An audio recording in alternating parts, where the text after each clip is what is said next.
Hi friends, welcome to Meena Samiyal. This episode is sponsored by VIDIEM. Thank you VIDIEM for supporting Meena Samiyal.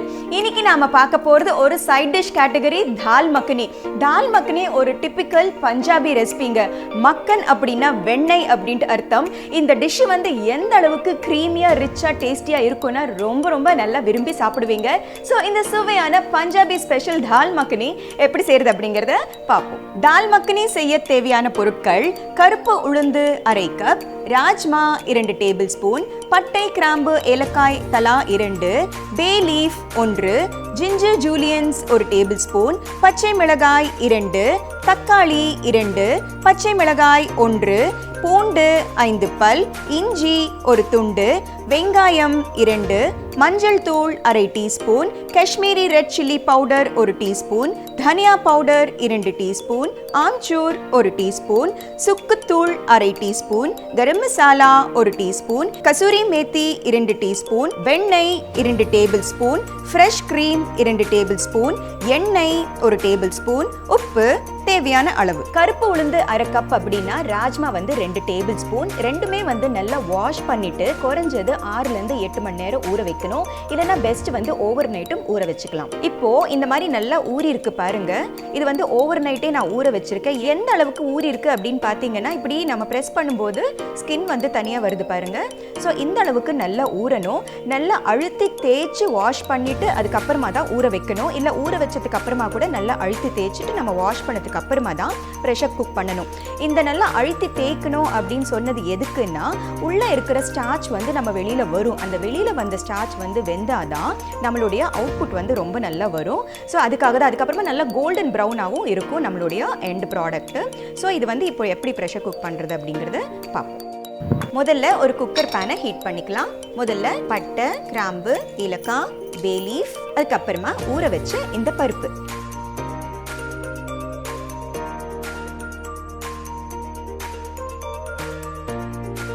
இதுக்கு தேவையான அளவு தண்ணி ஊற்றிக்கலாம். Approximately ஒரு 2 cup அளவு தண்ணி, இல்லைன்னா மூழ்கிற வரைக்கும் போதும். இதுக்கு தேவையான அளவு உப்பு. இப்போ லிட்டை க்ளோஸ் பண்ணிட்டு வெயிட் வச்சிடலாம். குறைஞ்சது வந்து 7 விசில் வச்சிருங்க. இல்லைன்னா சேஃப் வந்து 10 விசில்ஸ் வரட்டும். ஏன்னா ராஜ்மா வந்து ரொம்ப டஃப்பான பீன். இன்ஃபேக்ட் எல்லா சீரியல்ஸ்லுமே வந்து ராஜ்மா அப்படின்னாலே வந்து கிங் ஆஃப் சீரியல்ஸுங்க. ஸோ அதனால வந்து குக்கிங் டைம் வந்து ரொம்ப அதிகமாகும். ஸோ அதனால 7 to 10 விசில்ஸ் வந்து நீங்கள் ஃப்ரீயாக விட்டுடலாம். ஸோ விசில் அடங்கினதுக்கு அப்புறமா நம்ம எப்படி அப்படிங்கிறத பார்ப்போம். இந்த ப்ரெஷர் அடங்குறதுக்கு ஒரு 10 நிமிஷம் ஆகும். ஸோ இது வந்து நம்ம பக்கத்தில் எடுத்து வச்சிடலாம். மீன்வைல் ஒரு பேனை ஹீட் பண்ணிக்கலாம். பேன் ஹீட் ஆகிறதுக்குள்ள நம்ம வந்து மசாலாவை அரைச்சிடலாம். இந்த ஜார் வந்து இதுக்கு பொருத்தமா இருக்கும். முதல்ல வெங்காயத்தை வந்து நம்ம பியூரி பண்ணிக்கலாம்.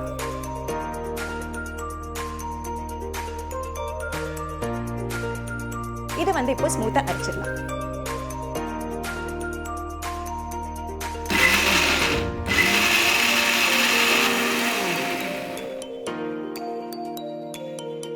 இப்போ அரைச்சு முடிச்சாச்சு.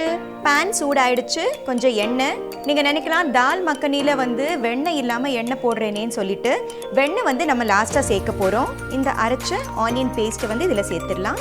ரொம்ப ஸ்மூத்தா அரைப்பட்டிருக்கு பாருங்க. நல்லா அந்த பச்சை வாசனை போயிட்டு நல்லா வதங்கணும்.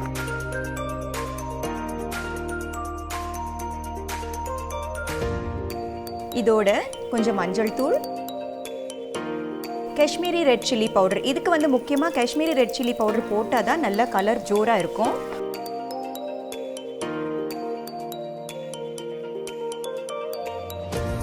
இப்போ இது மூடி போட்டு வச்சிடலாம். எண்ணெய் நல்லா பிரிஞ்சு நல்லா குக் ஆகிற வரைக்கும் ஒரு 2 நிமிஷம் வதங்கட்டும். மீன்வைல் இதே மிக்ஸி ஜாரில் இஞ்சி, பூண்டு, பச்சை மிளகாய், அதுக்கப்புறமா தக்காளி, இது வந்து அரைச்சுக்கலாம்.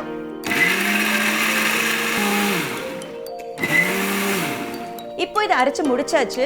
வெங்காயத்தோடைய சேர்த்து வந்து அரைச்சும் போட்டுக்கலாம். ஆனா வெங்காயத்தோடைய பச்சை வாசனை போகிறதுக்கும் தக்காளியுடைய பச்சை வாசனை போகிறதுக்கும் கொஞ்சம் டிஃபரன்ஸ் இருக்கு. அதுவும் அதுல எண்ணெய் பிரிஞ்சு வந்ததுக்கு அப்புறமா இதை சேர்த்து சமைக்கும் போது ரொம்ப ருசியா இருக்கும். இப்ப பாத்தீங்கன்னா எண்ணெய் வந்து நல்லா பிரிஞ்சாச்சு.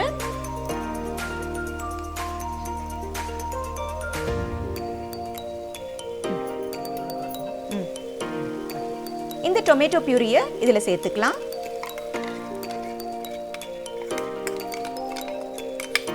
தால் மக்னிக்கு ஒரு முக்கியமான இன்க்ரீடியன்ட் வந்து பேஷன்ஸுங்க. ரொம்ப நேரம் வெந்து வந்தால் தான் ரொம்ப டேஸ்டியாக இருக்கும். இன்ஃபேக்ட் ரெஸ்டாரண்ட்ஸில் எல்லாம் 5லேருந்து 6 மணி நேரம் வரைக்கும் குக் பண்ணிக்கிட்டே இருப்பாங்க அப்படின்னு பார்த்துக்கோங்க. ரொம்ப நேரம் குக் ஆனால் தான் அந்த உள்ளே வந்து அந்த இன்டென்ஸ் ஸ்டார்ச் வந்து நல்லா வேகும். அப்போ தான் டேஸ்டியாகவும் இருக்கும். இப்போது இந்த தக்காளியோடைய பச்சை வாசனை போகிற வரைக்கும் நல்லா வேகட்டும். நம்ம மூடி போட்டு வச்சிடலாம். இப்போ குக்கரில் வந்து விசில் அடங்கி இருக்கும். இதை வந்து ஓப்பன் பண்ணி பார்ப்போம். எவ்வளோ பியூட்டிஃபுல்லாக வெந்திருக்கு அப்படிங்கிறத பாருங்கள்.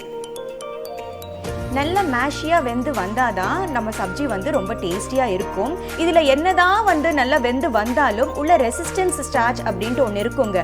அந்த ரெசிஸ்டன்ஸ் ஸ்டார்ச் வந்து நல்லா வெந்து வந்தால் தான் சப்ஜி வந்து ரொம்ப டேஸ்டியாக இருக்கும். ரெசிஸ்டன்ஸ் ஸ்டார்ச் வந்து குக் ஆகிறதுக்கு ஒரு ஈஸி மெத்தட் என்னென்னா, ஒரு 2 டேபிள் ஸ்பூன் அளவுக்கு நல்ல இந்த வெந்த தாலை வந்து நம்ம அரைச்சிக்கலாம். இது ரொம்ப சூடாக இருக்கிறதுனால நம்ம கொஞ்சம் தண்ணி விட்டு அரைச்சிக்கலாம். இதே குக்கர் பேனை திரும்ப ரீஹீட் பண்ண போகிறேன். அடுத்து இந்த பேனில் ஜிஞ்சர் ஜூலியன்ஸ், இஞ்சி வந்து சின்ன பீசஸாக கட் பண்ணி எடுத்து வச்சுருக்கேன், அதை சேர்த்துக்கலாம். அடுத்தது பச்சை மிளகா கீறி வச்சுருக்கேன், அதுவும் சேர்த்துக்கலாம். ஜிஞ்சர் சேர்க்கறது அப்படிங்கிறது ரொம்ப முக்கியமான விஷயம். ஏன்னா வந்து ஹை ப்ரோட்டீனாக இருக்கிறதுனால இந்த அளவுக்கு இஞ்சி சேர்த்தா தான் உடம்புக்கு வந்து ஜீரணத்துக்கு நல்லது. இது நல்லா கொதிக்கட்டும். மீன்வைல் இந்த டொமேட்டோ பியூரி எப்படி இருக்குது அப்படிங்கிறத பார்ப்போம். நல்லா எண்ணெய் பிரிஞ்சு வந்துட்டுருக்கு பாருங்கள். இன்னொரு 2 நிமிஷம் நல்லா குக் ஆகட்டும். இப்போ நம்ம அரைக்கணும் அப்படின்னு வச்சிருந்த தால் வந்து நல்லாவே ரூம் டெம்பரேச்சர் வந்தாச்சு. இதை வந்து ஸ்மூத்தாக அரைச்சிக்கலாம்.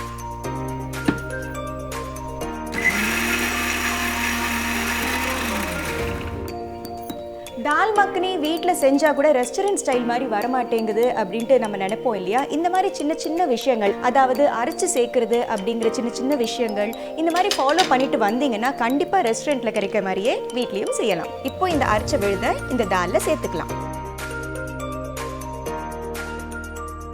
இப்போ டெக்ஸ்டர் பார்த்தீங்கன்னா நல்ல க்ரீமியாக வந்துட்டுருக்கு பாருங்கள். நம்ம அரைச்சி சேர்த்ததுக்கு அப்புறமா இந்த க்ரீமியாக வர்றது அப்படிங்கிறது வந்து ரொம்ப முக்கியம். ஸோ இது ஒரு 2 கொதி வரட்டும். அதுக்கப்புறமா வந்து நம்ம டொமேட்டோ மிக்சரில் சேர்த்துக்கலாம்.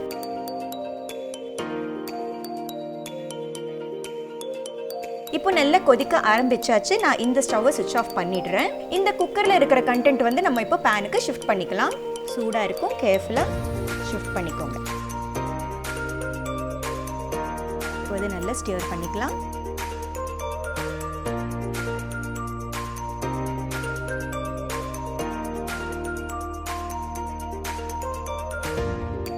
இப்போது ஒரு 2 நிமிஷம் கொதிச்சு முடிச்சாச்சு. இப்போ மேலே பார்த்தீங்கன்னா ஒரு மாதிரி ஆடை மாதிரி ஃபார்மாக இருக்குது பாருங்கள். இதுதான் இதுக்கு கரெக்டான டெக்ஸ்டர். அந்த ஆடை ஃபார்ம் ஆகணும், திரும்ப நம்ம கிளறணும், திரும்ப ஸ்பைசஸ் போடணும், திரும்ப மூடி வைக்கணும். அப்படிங்கிற ப்ராசஸ் வந்து கண்டினியூஸாக பண்ணிக்கிட்டே இருந்தால் தான் இந்த தால் மக்னியுடைய டேஸ்ட் அண்ட் ஃப்ளேவர் வந்து ரொம்ப நல்லாயிருக்கும். அடுத்தது நம்ம ட்ரை மசாலாஸ் 1 by 1 ஆட் பண்ணிக்கலாம். முதல்ல தனியாத்தூள், ஆம்ச்சூர் பவுடர், இது வந்து ட்ரை ஜிஞ்சர் பவுடர், அதாவது சுக்குத்தூள். சுக்குத்தூள் வந்து ரொம்ப இம்பார்ட்டண்ட் இன்க்ரீடியன்ட் கிடையாது. ஆனாலும் நிறைய தால் இருக்கிறதுனால, ப்ரோட்டீன் அதிகமாக இருக்கிறதுனால ஜீரணத்துக்கு நல்லது அப்படின்ட்டு நான் சேர்த்துட்ருக்கேன். அடுத்தது கரம் மசாலா, அதுக்கப்புறமா kasuri methi. Kasuri methi is a very important ingredient. அது வந்து நல்ல கையில் வந்து இப்படி க்ரஷ் பண்ணிவிட்டு போட்டிங்கன்னா ஃப்ளேவர் வந்து ரொம்ப நல்லாயிருக்கும். ஃபைனலி இதுக்கு தேவையான உப்பு. நம்ம வேக வைக்கும் போது தாலில் வந்து கொஞ்சம் உப்பு சேர்த்துருக்கோம், அதை கால்குலேட் பண்ணி போட்டுக்கோங்க. இந்த ஹோல் ப்ராசஸே வந்து மாட்ரேட் ஃப்ளேம்லேயே செய்யுங்க, ஹை ஃப்ளேம் வேண்டாம்.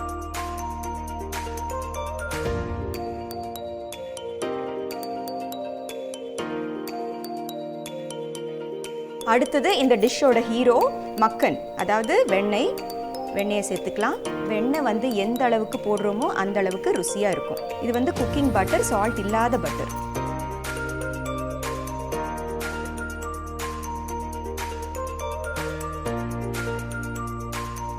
வெண்ணெய் சேர்த்ததுக்கு அப்புறமா கூட ஒரு 2 நிமிஷம் நம்ம மூடி போட்டு வேக வைக்கலாம். ஸோ இப்போ 2 நிமிஷமாக கொதிச்சிட்ருக்கு.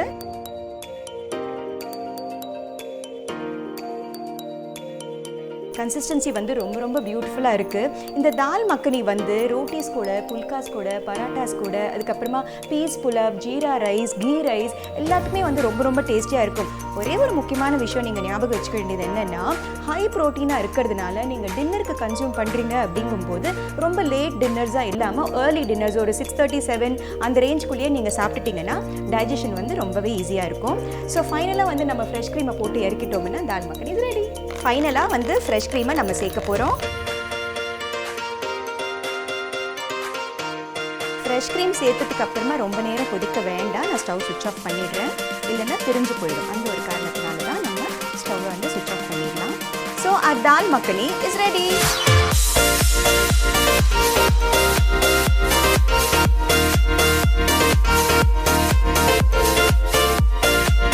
இந்த ரெஸ்டாரண்ட் ஸ்டைல் தால் மக்கனி எப்படி செய்யறது அப்படிங்கறத பாத்தீங்க இல்லையா? கண்டிப்பா இதை நீங்க ட்ரை பண்ணி பாருங்க.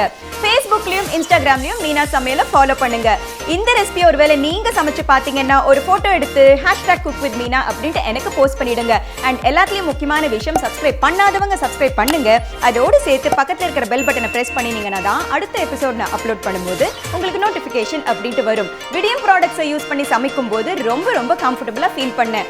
இதே கம்ஃபர்ட் நீங்களும் எக்ஸ்பீரியன்ஸ் பண்ணணும் அப்படின்னு நினைச்சீங்கன்னா கீழே டிஸ்கிரிப்ஷன் பாக்ஸ்ல விடியம் பத்தின லிங்க்ஸை கொடுத்திருக்கேன், மறக்காம செக் பண்ணுங்க. சோ மீனா சமையலை பாருங்க, லைக், ஷேர், சப்ஸ்கிரைப் பண்ணுங்க. Bye by.